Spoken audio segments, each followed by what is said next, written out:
संविधान संशोधन बिल वापिस करो, वापिस करो, वापिस करो। जो पिछड़ों की बात करेगा वही देश पर राज करेगा, जो पिछड़ों की बात करेगा।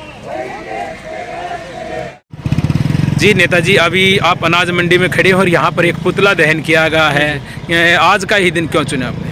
31 दिसंबर साल का अंतिम दिन होता है और 2023 आज चला जाएगा और 2024 के आगाज़ में ओबीसी ने एक काम कर दिया कि आज मोदी का पुतला फूंक दिया और अब ओबीसी भारतीय जनता पार्टी से दूर हो गया है। और क्लियर सी बात है कि 2024 में नए सिस्टम को देखकर सिस्टम बनाने का काम करें।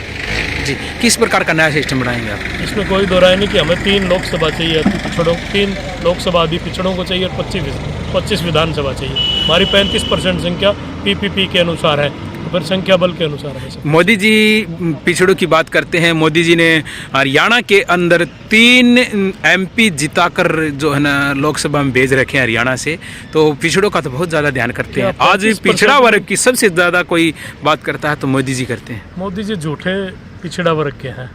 कौन से 3?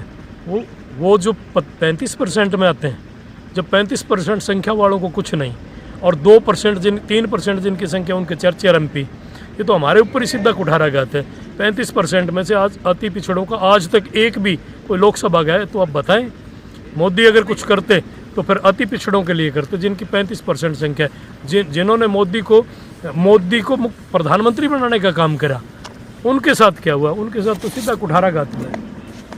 जी, तो आपने किन किन मांगों को लेकर पुतला दहन किया? हमारी 8 मांगे, जिसमें 127वां संविधान संशोधन बिल जो है ये वापस हो, जिसमें जातीय जनगणना लागू हो पूरे देश में, जिसमें 33% महिला आरक्षण बिल है, उसमें ओबीसी का कोटा लागू हो, जिसमें जी रोहिणी आयोग है वो पूरा इस देश में, कर्पूरी ठाकुर जी का जो फार्मूला है वो पूरे देश में लागू हो, क्रीमी लेयर 2016 से पहले की जो नोटिफिकेशन थी वो इस प्रदेश में लागू हो, 27% 1 और 2 में, जो आज 15% है उसको पूरा 27 करने का काम करें, 16-11 की एवरेज में वो हो, जिसमें 3 लोकसभा और 25 विधानसभा अति पिछड़ों को मिले।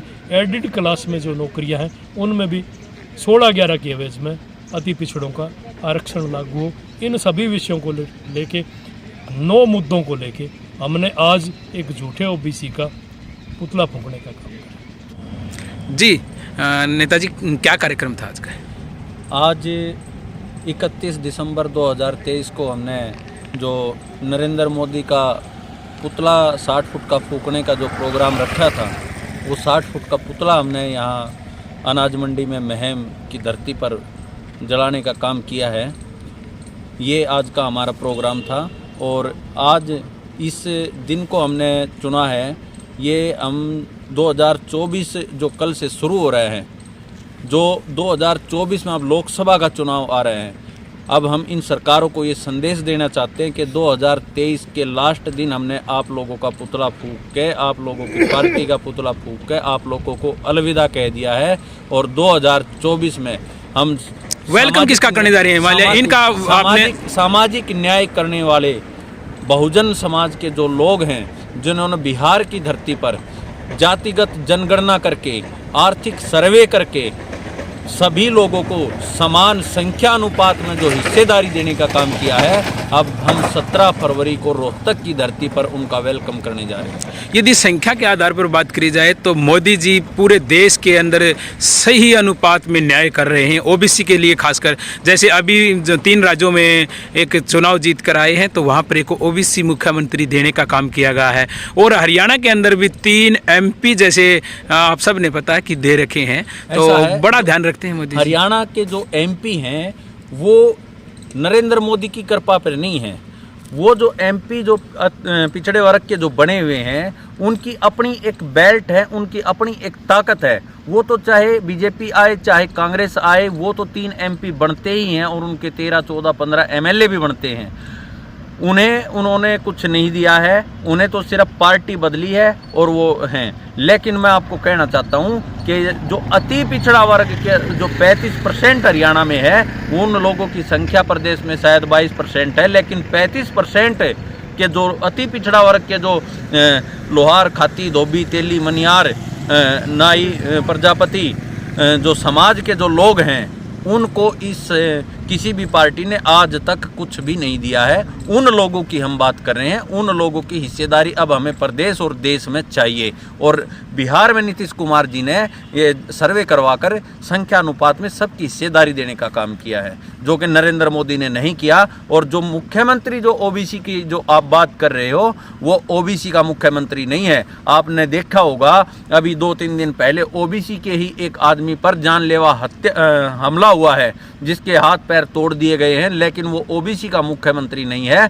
वो आरएसएस की विचारधारा का मुख्यमंत्री है, जिसने अभी तक उनके जो है ना कंप्लेंट भी स्वीकार नहीं की है। ऐसे ओबीसी मुख्यमंत्री की और ऐसे ओबीसी के चेहरों की हमें कतई ज़रूरत नहीं है। हम उन लोगों को पसंद करते हैं जो सामाजिक न्याय का देने का जो काम करते हैं, जैसे बिहार में नीतीश कुमार जी ने किया है। थैंक यू जी। तेजवीर जी, क्या कार्यक्रम था आज?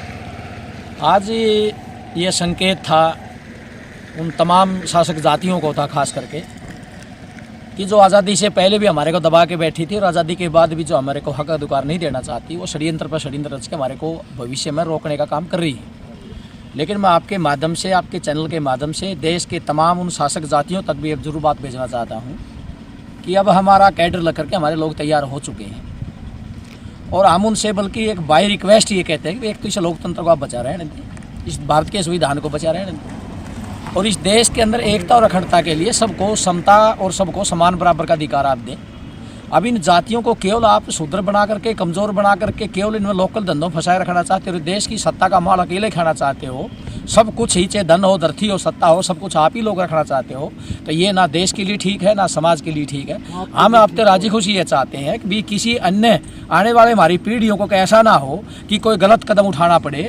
हम अपनी पीढ़ियों को बल्कि किसी भी ऐसा गैर लोकतंत्र तरीके से नहीं हम अपने बच्चों को तैयार करें। हम तो चाहते हैं कि हम संघर्ष से इन लोगों के साथ बैठ करके, इन लोगों के हाथ में हम चाहते हैं कि हमें रास्ता देना चाहिए इन लोगों को। हमारे को लोकसभा में, विधानसभा में, अच्छी अच्छी नौकरियों में जातीय संख्या काउंटिंग करके, महिलाओं में हमारी काउंटिंग करके, समाज का हमें एक मुख्य तबका है, इस तबके को उन्होंने मुख्य जगह भेजना चाहिए। इसलिए आज का ये पुतला फूंक करके हमने 24 के लिए संकेत दिया कि अगर जो हमारा हाथ नहीं पकड़े 23 तक, हम 24 में उसको हाथ देने वाले नहीं। हम उसका हाथ छुटा करके उन शक्तियों का, उन लोगों का हाथ पकड़ेंगे जो शक्तियाँ हमारा हाथ पकड़ के हमारे को ऊपर ले जाने का काम करेंगे। Thank you. कल मिले साथियों, एक बात बताना चाहता हूँ, ऐसी सादगी का प्रतीक जिसको हमने एक बार कहा कि हम ये रैली 17 फरवरी को करने जा रहे हैं। आपने बिहार में जातीय जनगणना कर दी, आप हमारी इस रैली में शिरकत करें। 1 मिनट में नीतीश कुमार जी ने हमारा जब ये पर्चा पढ़ा और पढ़ते ही कहा कि मैं 17 फरवरी को रोहतक में जरूर आऊंगा। वो देश का भावी प्रधानमंत्री है। दोस्तों, एक बात और बता देना चाहता हूँ कि असली बैकवर्ड कोई है तो नीतीश कुमार जी है। दूसरी बात एक और जोड़ना चाहता हूँ, आज हमारी बात, ये पूरी कमेटी, इसके तत्वाधान में ये रैली होने जा रही है। हमारी बात सत्यपाल मलिक जी गवर्नर साहब से हुई, जब मैंने एक बार कहा कि इन विषयों को लेकर हम 17 फरवरी को रोहतक में रैली करने जा रहे हैं। उन्होंने 1 मिनट में यूँ कहा कि मैं अभी राजस्थान में हूँ, 6-7 दिन के बाद दिल्ली में आ जाऊँगा। उससे पहले मैं आपको एक बात कहना चाहता हूँ कि मैं आपकी रैली में शिरकत करूँगा। ये छोटी बात नहीं है दोस्तों। इन मुद्दों को लेकर आज साल के अंतिम दिन इस प्रधानमंत्री का पुतला दहन ओबीसी करने जा रहा है और मैं पत्रकार साथी खड़े इनके चैनल के माध्यम से एक बात प्रधानमंत्री को कहना चाहता हूँ। प्रधानमंत्री जी, आपने हमें कम समझने का काम किया, आपने हमारे साथ सामाजिक न्याय नहीं करा। आपने हमें, हमारे साथ जो लोग सामाजिक न्याय करते थे, सामाजिक अन्याय करते थे, वही काम आपने करने का काम करा है। अब भूल जाना आप कभी कि आप कभी लोकसभा के मेंबर बनोगे, प्रधानमंत्री तो बहुत दूर की बात है। इसलिए मैं मेरे साथियों से अनुरोध कर रहा हूँ कि 17 फरवरी को बहन के साथियों का शिविर नोंदता है। आप सारे साथी रोहतक में 17 तारीख को पहुंचना, 17 फरवरी को। और अब